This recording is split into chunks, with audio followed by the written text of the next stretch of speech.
Olá, pessoal. Que bom estar de volta com o nosso programa Sim para a Literatura nesse final de primavera e poder contar com a sua companhia.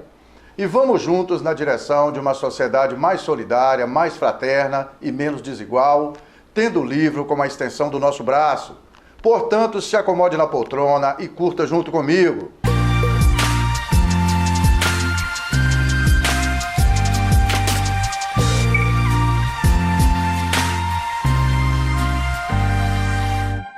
No nosso programa Sim para a Literatura, entre outras informações, temos as colunas Dica de Leitura e Dica de Livro. Temos também as colunas O Livro da Minha Vida, a participação de telespectadores, apaixonados pela leitura, além de entrevista e muito mais. Na edição desta semana, mais uma vez e incansavelmente, vamos dividir com vocês uma saborosa mistura sobre o encantador universo da leitura, e falar de projetos que incentivam a leitura. Essa coisa do livro é fascinante. Eu acho que esse amor pelo livro e esse amor pela palavra nos transforma definitivamente em pessoas melhores. Eu não entendo pais que não dão livros aos filhos, que não incentivam os filhos. Eu sou o que sou porque eu tive pais que me colocavam livros na mão.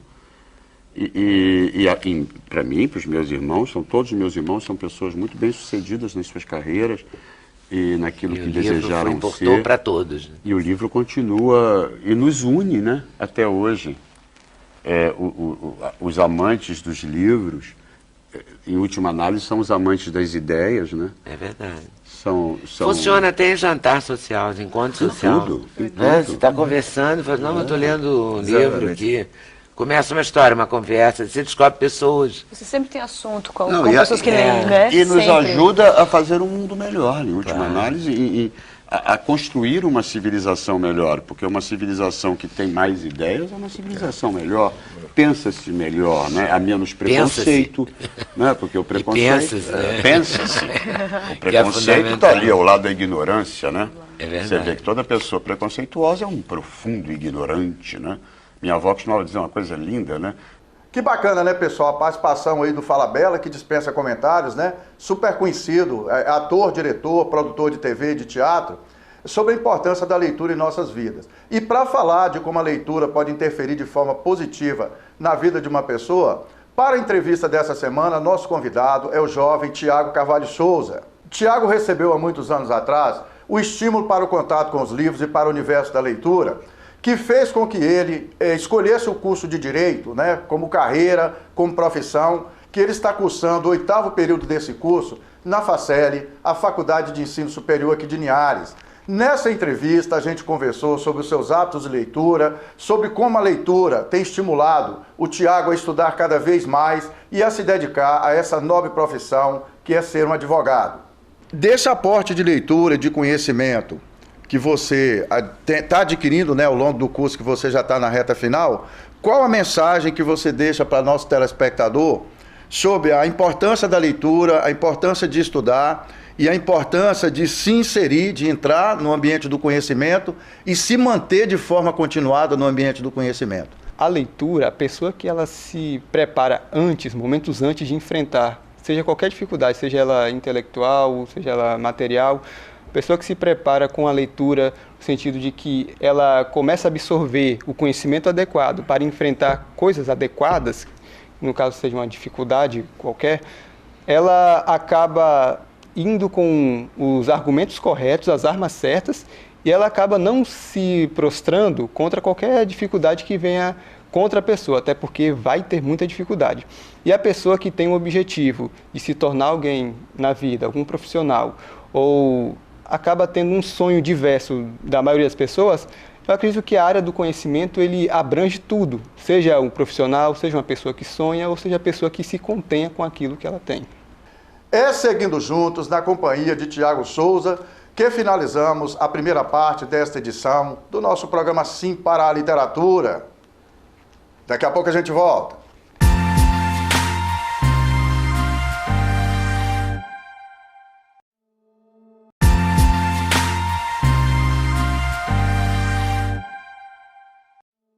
Estamos de volta com o nosso programa Sim para a Literatura e é muito bom continuar na sua companhia. Olha, pessoal, como sabemos, o hábito da leitura estimula o raciocínio, ativa o cérebro, aumenta a imaginação, combate o estresse e dá um gás na nossa motivação. Mas para adquirir e obter esses benefícios, é importante que a gente cumpra algumas rotinas no dia a dia de colocar o livro na nossa companhia. Então vamos seguir as informações da influenciadora digital Isa Lubrano, na nossa coluna Dica de Leitura desta edição.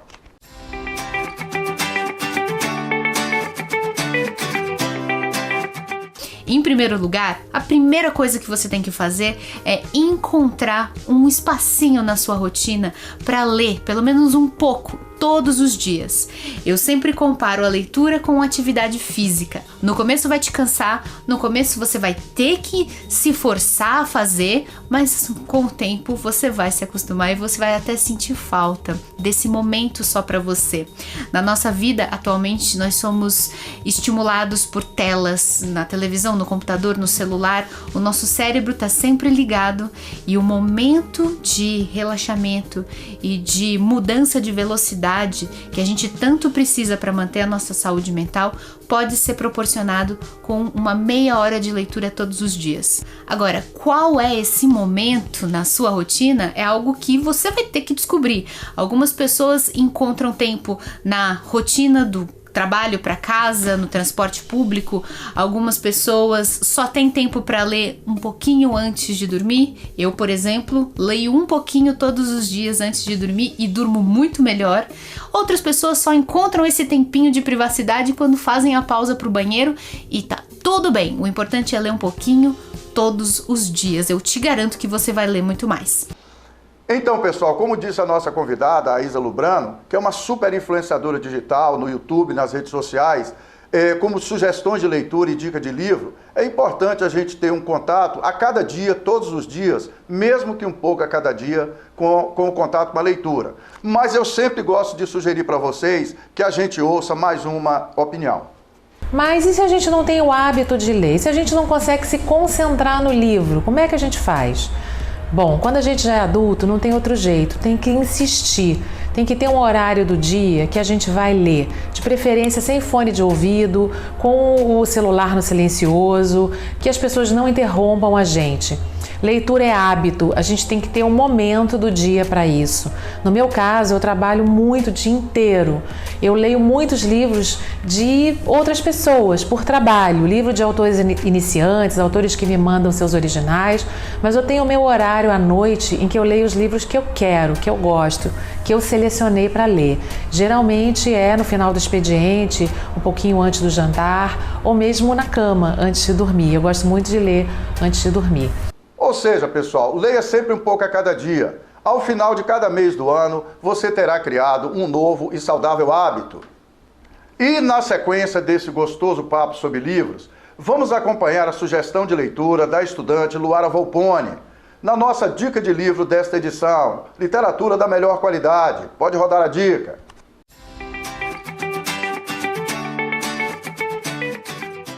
Oi gente, meu nome é Luara, eu sou estudante do IFES Campus Guarapari e hoje eu vou trazer uma recomendação de um livro brasileiro que é da Carolina Maria de Jesus, que é uma importante escritora brasileira que fez a gente ressignificar isso do quanto a pessoa precisa estudar para ser um escritor. Ela era quase analfabeta, foi aprendendo a escrever e escrevendo seu livro. Ela morreu sem grandes reconhecimentos e só agora, depois de muito tempo, ela foi reconhecida na Academia de Letras. O nome do livro é Quarto do Despejo, que é o Diário de uma Favelada. É uma autobiografia dela que conta sobre como que era a vida dela na favela do Canindé, que foi onde ela passou grande parte do tempo.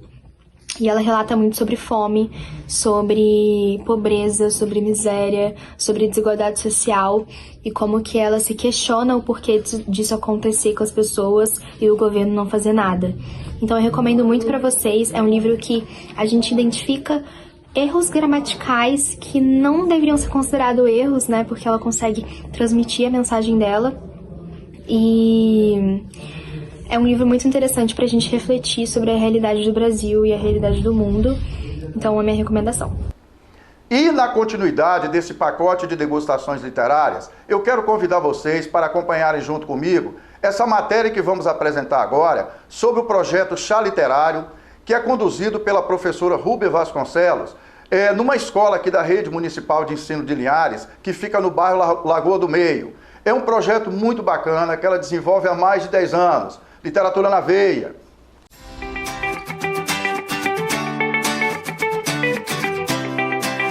Na sexta-feira, dia 24 de novembro, no período da manhã, estivemos na escola Elza Rony Scarpati, que fica localizada no bairro Lagoa do Meio e vinculada à Rede Municipal de Ensino de Linhares, para compartilhar experiências com escritores e escritoras e com alunos e alunas da professora Rúbia Vasconcelos, que é idealizadora e coordenadora do projeto Chá Literário, que tem forte tradição nessa escola.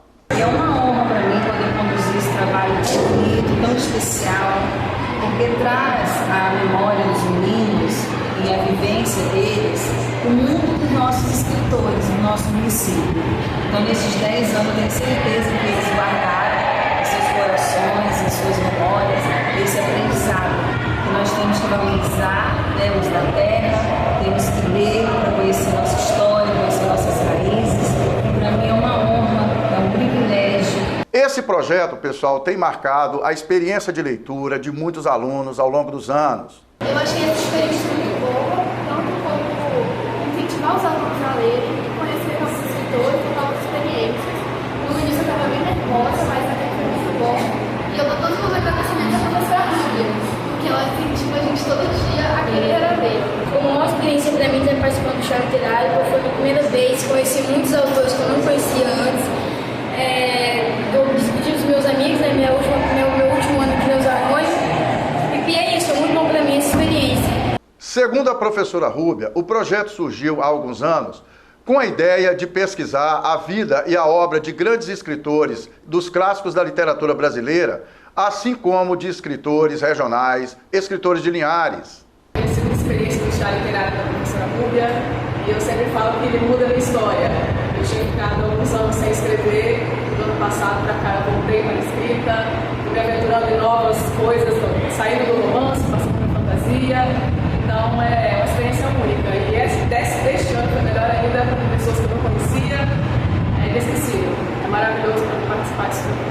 E essa oportunidade que nos foi oferecida pela Rúbia, foi um grande prazer e um grande momento de encontrar outras pessoas, outros escritores que eu também não conhecia. E assim estimularam os alunos e outras pessoas a se aventurarem nessa coisa maravilhosa que é escrever. É isso aí.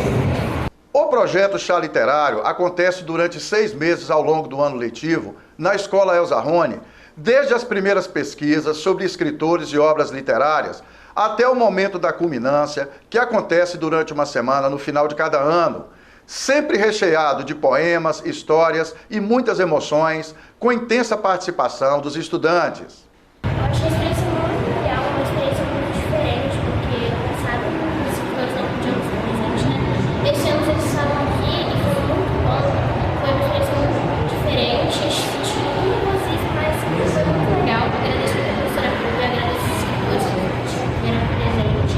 Eu gostei muito, assim, nós aprendemos muito, tem muito aprendizado, conhecimento, conhecer outros autores.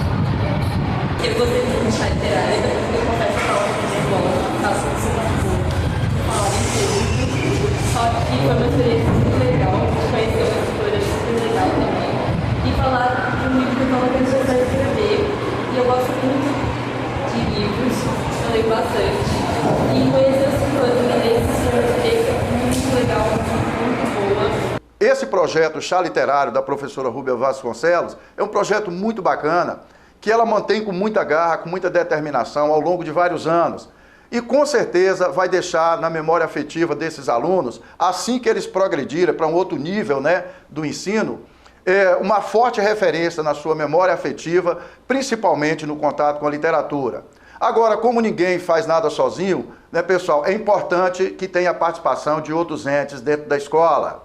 Privilegiada de poder participar de um projeto tão lindo, sensacional, né, da professora Rúbia Vasconcelos, maravilhoso, que retrata, né, esses autores linharenses, muitas vezes, né, desconhecidos, e com esse projeto o aluno tem aquela intimidade com o livro e acaba conhecendo, passa para o pai, passa para o tio, para um vizinho. O chá literário foi uma experiência incrível, onde conhecemos vários escritores linharenses e podemos ter experiências que marcaram a vida de cada um. Foi um momento sensacional, onde vários alunos se emocionaram, inclusive os professores se emocionaram com esse projeto. Literatura de qualidade, direto na veia.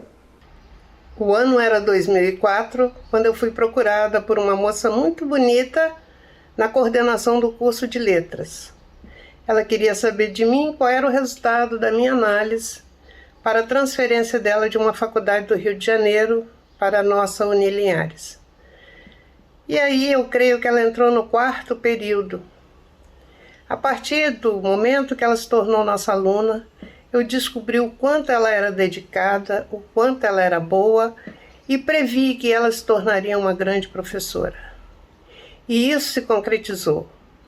Rúbia é uma excelente professora de português, uma excelente professora de literatura e se destaca a ponto de eu pensar que ela deveria ser clonada, porque todas as escolas merecem ter uma professora como Rúbia Vasconcelos.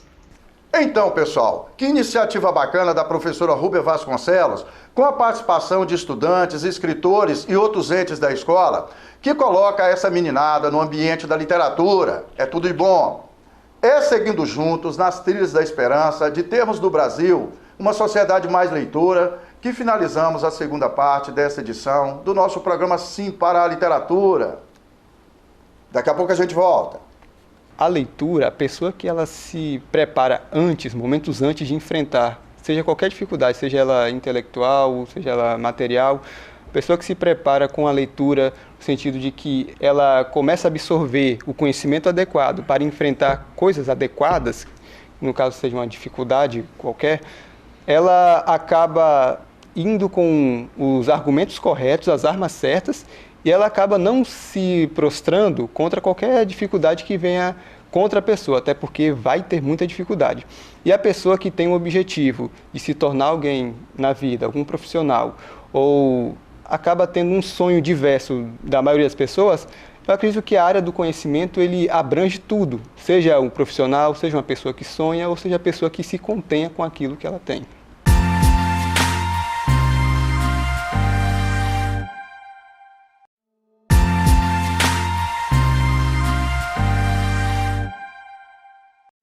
Estamos de volta com o nosso programa Sim para a Literatura e é muito bom continuar na sua companhia. E vamos juntos para a entrevista com o estudante Tiago Souza.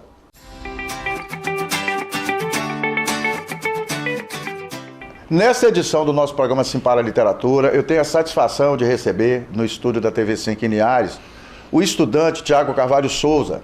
Tiago está cursando o 8º período, né? Está na reta final do curso de Direito da Faceli, a Faculdade de Ensino Superior aqui de Linhares, e já é a 3ª vez que Tiago participa com a gente aqui no programa Sim para a Literatura para falar das suas experiências de leitura e de como as suas experiências de leitura têm estimulado o Tiago a avançar num curso tão complicado, tão difícil e que depende realmente de um protagonismo do estudante para que ele conclua o curso e construa uma carreira, né, no mercado de trabalho. Lembrando, pessoal, que o curso de Direito da Faceli tem um índice, um percentual de aprovação na prova da ordem, que é um dos melhores e um dos maiores percentuais do Brasil. Então, Tiago participa de uma escola que tem um bom nível de excelência. Tiago, bem-vindo ao programa Sim para a Literatura. Que bom ter você aqui pela 3ª vez. Você já está construindo uma história junto com a gente, né, Tiago? É muito bom estar aqui, professor. Inclusive, das vezes que eu vim aqui, nossa, foi muito bom. A gente conversa muito, a gente troca experiência, a gente aprende, a gente passa também o aprendizado. Cara, que prazer ver a sua evolução, né? E principalmente sabendo, você, sua mãe, e você tem um irmão gêmeo? São irmãos gêmeos, né? Eu, meu irmão do meio, minha mãe, casal de gêmeos, o marido da minha mãe. Ah, tem um casal de gêmeos, exatamente. Isso. Que bom ter você aqui e saber que sua mãe é preocupada em estimular vocês a estudar cada vez mais, né, Tiago? Isso, corretamente. Inclusive, minha mãe sempre falou, passar de ano é obrigação. É obrigação. É obrigação. Né? Não tem negociação. Não, né? não. Ela fala assim, não, coloquei vocês no mundo, vocês vão ter que passar de ano. Tem que estudar, né, Tem que Tiago? estudar. Que bom ter você aqui. Como é que tá seus hábitos de leitura, Tiago? O que você tem lido? Até pra gente falar depois de como é que você está conciliando, né, o seu dia a dia no contato com livros de literatura com os compromissos com o curso, né? Você que agora já está naquele estágio de escrever artigo científico, etc. e tal. Como é que está seu dia a dia com os livros de literatura? Professor, como o senhor já falou na abertura, o curso de Direito, ele é um curso assim, que exige muito do aluno. Então, por exemplo, o aluno que antes de ingressar no ensino superior, ele estava acostumado em ter uma rotina em que ele lia aquilo que ele gostava, seja ficção, seja algum artigo científico, seja assuntos voltados para a sociedade, de modo geral, geografia, sociologia, filosofia.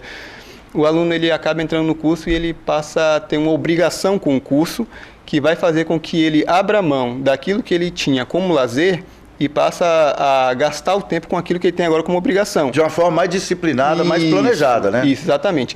E como ele agora tem que ter uma certa disciplina, o curso vem em primeiro lugar e a literatura, seja ela ficção, seja ela qualquer literatura que a pessoa gostava de ler, poesia, poema, passa a vir como um complemento, algo como lazer, e que precisa ter um tempo estipulado para que esse conteúdo seja lido, porque o ensino superior, ele exige muito do aluno. Se o aluno for conciliar estágio profissional, o curso em si, o período que o curso toma na vida do estudante... Que é um período de 5 anos. Que no caso do Direito é um período de 5 anos. 5 anos, exatamente. O aluno ele tem que separar especificamente um tempo para se dedicar à literatura, porque exige muito. E no seu caso, por exemplo, né, Tiago, vocês tiveram, sua turma, né, teve como contratempo o período da pandemia. Nós pegamos todo o período da pandemia. Praticamente 2 anos, né? Sim. Estudando à distância, né, assim? Exatamente. Quando nós voltamos para sala de aula, se não me falha a memória, nós estávamos no 6º período, iniciamos o 6º período do curso de Direito. Passamos metade do curso na pandemia. Exatamente. No EAD, no ensino à distância. Eu me lembro de uma das suas entrevistas aqui que você comentou que você teve pouco tempo para conhecer seus colegas de sala e pouco tempo depois entrou a pandemia. Entrou a pandemia e a gente teve que tirando as pessoas que a gente já conhecia antes do curso, a gente teve que reconhecer todo mundo de novo. Aquele processo de socialização que acontece no início de todos os cursos, né? A galera sair para bater um papo, se encontrar fora da escola, fazer aquele churrasco. Vocês não tiveram isso, né? Não tiveram esse tempo, né? E a pessoa fazer churrasco com máscara. Exatamente, não tinha né? como. Exatamente. E com um vírus terrível que aterrorizou todos nós, né? Conciliando todas essas questões. Você faz o estágio de manhã, você estuda na faculdade no período da tarde, conciliando todas essas questões, atenção à sua família, a questão da igreja, que eu sei que você frequenta. O que você tem lido, assim, de literatura, para a gente fazer um apanhado? Eu sou aquele tipo de aluno, professor, que tem a demanda do professor, o professor passa demanda, e quando a gente não supre essa demanda, a gente acaba se sentindo até mal porque não atendeu aquela demanda. É a questão do compromisso. Isso, né? a questão do compromisso. Só que são muitos professores, são várias matérias. Nesse semestre agora eu tive 7. 7 matérias. 7 matérias, isso, estágio, curso, que o curso... O dia a dia da sala de aula. O dia a dia da sala de aula e 7 matérias. E para conciliar isso, o que é que eu fiz? Eu passei a separar uns autores que eu tenho um certo interesse, porque eu sei que a maneira com que aquele autor escreve é uma maneira que vai fazer com que eu me desestressasse menos, porque o curso exige, tudo exige. Então, de que autor que eu gosto para fazer com que a mente saia desse compromisso, dessa rotina mecanizada? Eu escolhi a J.K. Rowling. Eu passei a comprar a coleção dos livros de Harry Potter e passei a ler, porque é uma leitura, sim, que é uma leitura baseada para criança, uma leitura leve, é uma autora que não exige que o leitor passe a ler, passe a ter uma certa malícia com aqueles personagens. Então é tudo entregado de maneira mastigada. Então, não tem uma discussão filosófica profunda, uma discussão sociológica, apesar de não serem livros tão finos, né? Isso. Exatamente. E para conciliar, o aluno tem que procurar meios que ele pode agregar, senão ele fica para trás. Senão os compromissos passam por cima daquilo que a gente, antes de entrar em um momento como no curso mesmo, que tem que ter compromisso, acaba deixando de lado, que no caso seria literatura. Então a J.K. Rowling, eu acabei gostando muito dela, porque ela entrega muito o conteúdo que é Hogwarts, ali a relação do Harry com a família, é muito bom. E isso facilita, isso é como se fosse um lazer. Um lazer, porque ali você entende tudo mastigado e acaba entendendo também umas coisas, como eu estou fazendo direito, acaba entendendo também umas certas questões jurídicas, como, por exemplo, a relação familiar, poder familiar, entendeu essa questão? Se você ler ali o começo do livro do Harry Potter, você vai ver que ele tem uma relação com a família que não é, de fato, pai e mãe dele, mas que você levando para o direito, você tem ali uma questão de responsabilidade familiar. Isso. E no direito a gente estuda essa questão de responsabilidade familiar, que no caso é direito de família, a questão do pai e da mãe, quem é o responsável legal, se não há pai e mãe, tem que ter alguém, um tutor, um curador, a depender da dependência da criança, para que ela venha conviver com a família, que é um direito de todo mundo, né? O poder familiar, ter alguém para que possa viver em conjunto e crescer como uma pessoa saudável. E os livros da série Harry Potter tem também, você não tem uma grande discussão filosófica, mas tem questões éticas ali, envolvidas ali, né? Por exemplo, você olha dentro da casa dos Dursleys mesmo, que é quando você tem o primeiro contato com eles, você fica com raiva daquele povo, porque eles maltratam o protagonista, que não é um personagem mau, então a gente já sente aquela empatia, né? Exatamente. E dentro daquela casa, não existe ética para com o personagem. E nem mesmo na escola de magia, que é Hogwarts, né, no caso, não há ética ali, porque o personagem sofre bullying também. Exatamente. Então, o romance, ele é uma crítica social. A gente olha no direito, ética, a boa-fé é o mínimo para o ser humano. Ética, boa-fé, seja ela no ambiente de trabalho, no ambiente familiar, no ambiente acadêmico.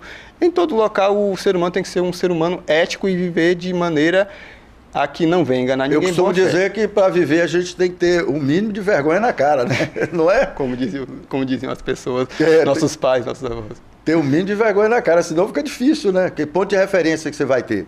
Ô Tiago, de que maneira que a sua experiência de leitura tem influenciado seus irmãos na escola? Meu irmão mais velho está se formando em Direito, vai ser um doutor. Porque essa é a percepção que eles têm, né? Como é que essa experiência sua de leitura e o nível de estudo que você atingiu já, você está com que idade, Tiago? 23 anos. Como é que está sendo a referência para seus irmãos mais novos? Essa referência, professor, ela acaba fugindo até um pouco do nosso controle, porque até mesmo pessoas que tiveram ou têm ainda o desejo de se formar em um curso superior, um amigo, um parente ou um conhecido, acaba tomando isso também como referência. Mas em casa mesmo, com meus irmãos, inclusive o livro do Harry Potter está lá no sofá da minha casa para ler. Eu estou lendo alguma coisa, seja o conteúdo do curso, ou seja, um próprio livro de literatura, um romance, e sempre tem alguém assim, querendo saber o que é que eu estou lendo também. E isso, quando você se aperfeiçoa, quando você também leva em consideração um assunto e leva seriedade e passa a externalizar tudo aquilo que você está aprendendo, isso influencia o outro. Parece que assim, passa para o outro. E a pessoa acaba notando isso e toma aquilo como referência. Exatamente. Porque a pessoa também ela tem um desejo de autorrealização e espelha aquilo na pessoa. Isso é na família, isso também é entre amigos, pessoas conhecidas e tal. Acredito que toda pessoa que esteja levando algum conteúdo a sério, ela tem alguém como referência, ela puxou isso de alguém. Exatamente. Porque nós somos seres humanos, vivemos em sociedade, espelhamos um ao outro, entendeu? Temos nossas inspirações para atingir nossos objetivos. Quem tem um objetivo acaba se espelhando em alguém. E você tem que ter o objetivo e cumprir o dia a dia para você atingir aquele objetivo. Você sabe que nas famílias onde as pessoas, os pais, os tios, os avós estudam, a tendência é as novas gerações se interessarem pelo estudo. Por exemplo, eu faço um paralelo da primeira vez que você esteve aqui. Alguns anos depois, e não são tantos anos assim, mas são anos, é um período de estudo intenso. Você já conviveu de lá para cá com várias áreas do conhecimento dentro do direito, você já leu outras coisas, você já está fazendo estágio. Você hoje está com a maturidade intelectual muito mais acentuada. O primeiro contato com você, eu já percebo isso. Que bom. Imagina para seus irmãos, imagina para seus amigos. Né? Isso imagina para seus amigos. Inclusive, o senhor falou que eu estava entrando em um curso que iria mudar totalmente a minha vida. Eu falei isso para você. Eu te disse isso no início, lembra? Eu lembro. E muda, porque se você quer concluir, se você tem uma meta, um objetivo, você tem que amadurecer. Porque é o seguinte, a gente entra de uma forma. Lá é um ambiente, e o ambiente ele sempre vence. Porque a gente entra com uma espécie de maturidade, eu tirei uma nota boa no Enem, tirei uma nota boa na redação, entra no curso e você já chega, bom, pelo menos aqui eu tenho uma capacidade que dá para aguentar aqui. Até você, eu já tenho um ponto de referência. Até você ver que lá a pressão é diferente quando você estudava no ensino fundamental, no ensino médio, e você tem que se adaptar a esse estado de ensino, aprender e ser aprovado nos testes que a instituição te passa. Exatamente. Caso contrário, você reprova e vai ter que repetir aquilo de novo. E para você entrar nessa instituição e ser aprovado em tudo, você tem que evoluir. Porque a pessoa que fez o ensino médio, foi aprovado no Enem, entrou lá e acha que por isso vai acabar se dando bem, na verdade, lá é o início. É um outro ponto de partida. Inclusive, no primeiro período, a gente acabou ouvindo de um juiz, eu não me recordo o nome do juiz, hoje eu estava tentando lembrar o nome do juiz, mas não me lembro. Ele disse assim, aqui vocês não vão estudar, aqui vocês vão aprender a estudar. E depois que vocês saírem daqui, vocês vão estudar de verdade. Eu achei aquilo estranho. E pensando assim, do que esse doutor está falando. Eu levei aquilo como aprendizado porque ele já passou por aquilo que eu estava prestes a passar, estou passando, estou prestes a terminar. Aí eu levei aquilo em consideração e hoje eu entendo. Na verdade, a vida da gente é um processo de aprendizagem continuada. Constante, contínuo, interminável. O conhecimento, ele é um universo que ele não tem limites. E eu costumo falar, inclusive para meus alunos e tal, o nível de dificuldade das coisas é inversamente proporcional ao seu esforço. Né? Se você faz um esforço pequeno, o nível de dificuldade vai lá para cima. Faça um esforço maior que a dificuldade diminui. Né? É só assimilar isso aí e se dedicar aos estudos, né? Se dedicar ao universo do conhecimento. Até porque você já está sendo referência. Mas imagina você formado em Direito no seu bairro. É Dr. Tiago, não é? As pessoas vão te procurar para obter informações. Aí você não tem as informações? Que referência que você quer ser? Isso, exatamente. A pessoa precisa decidir isso. Eu falo o seguinte, é humanamente impossível você passar 5 anos na sala de aula de uma faculdade igual a Faceli, que tem um nível de excelência. Por menor esforço que você faz, cara, você tem que aprender alguma coisa. Agora, você quer ser referência, faça a sua parte. Porque a oportunidade está ali, né, Tiago? O curso ele forma o bacharel. Agora, pós-curso, excelência na profissão, excelência em qualquer área, para ser referência também para alguém, isso aí é pós-bacharel. Você tem que ir além. É isso que aquele juiz estava querendo falar. Você vai aprender a estudar aqui. Depois daqui, aí você vai estudar mesmo. Porque a faculdade ele vai formar bacharéis. Não vai formar pessoas empregadas, não vai formar pessoas intelectualmente assim, referências. Você precisa ter um objetivo e alcançar esse objetivo. É o pós, porque ali você já tem a capacitação e você vai aprimorar essa capacitação posteriormente para que se torne alguém maior, entendeu? Inclusive, o curso de Direito, ele é bom em uma determinada coisa que ele leva... Eu queria que você falasse isso que você vai falar e depois você falar para o nosso telespectador qual é a área do direito que você está mais se identificando. Por favor, vai lá. A área do direito que eu estou mais identificando. Pode terminar o que você estava falando para depois você complementar. Porque o curso, por exemplo, você termina, você pode fazer o exame da ordem dos advogados, a prova da OAB, e com isso você pode receber, passando também demais etapas, né, e cumprindo demais requisitos, se tornar advogado, advogar. Como também você pode fazer concurso público para promotoria, para juiz, ou para qualquer cargo de polícia, procuradoria, defensoria pública. E o direito, não só nessas áreas que você pode atuar, como o conhecimento do direito você aplica onde for. A legislação busca a ordem social. Você aplica isso onde for. O direito ele tem essa possibilidade. E falando do curso que eu mais me identifiquei, a matéria, né, do curso que eu mais me identifiquei, eu me identifiquei muito com o direito penal.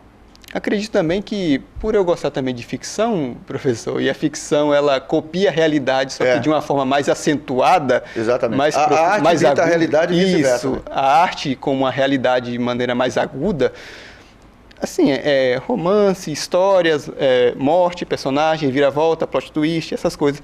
E o direito penal, ele parece que ele conhece o ser humano em toda a sua falha, em todo o seu defeito, e explica ali, por exemplo, subtrair coisa alheia sem autorização, coisa alheia, móvel ou imóvel, furto.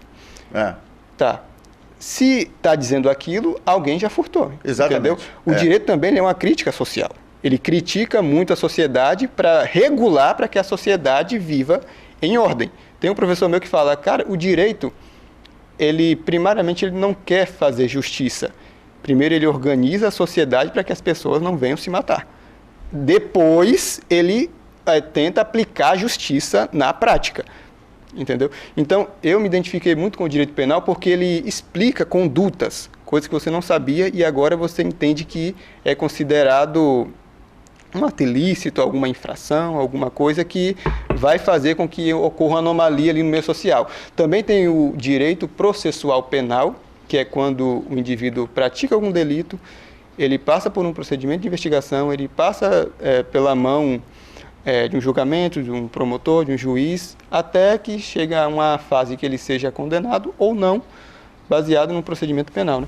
E também, direito administrativo também, que a administração a gente também aplica onde a gente vai. Em todos os setores da sociedade. Em todos os setores. O senhor que já fez administração sabe do que eu estou falando. E professor em várias áreas da administração, eu sempre gosto de falar isso, apesar das pessoas acharem que eu sou professor na área de linguagem, de letras, né? Que parece. Mas a literatura é de muitas andanças, né? É um território que eu gosto muito de atuar, o ambiente da arte e particularmente da literatura. Mas por incrível que pareça, eu disse para você que a área do conhecimento que eu mais gosto na administração são as áreas da economia. Eu, por exemplo, eu trabalhei economia em nível doméstico, já trabalhei a área de economia internacional, relações internacionais. E, por exemplo, quando você vai...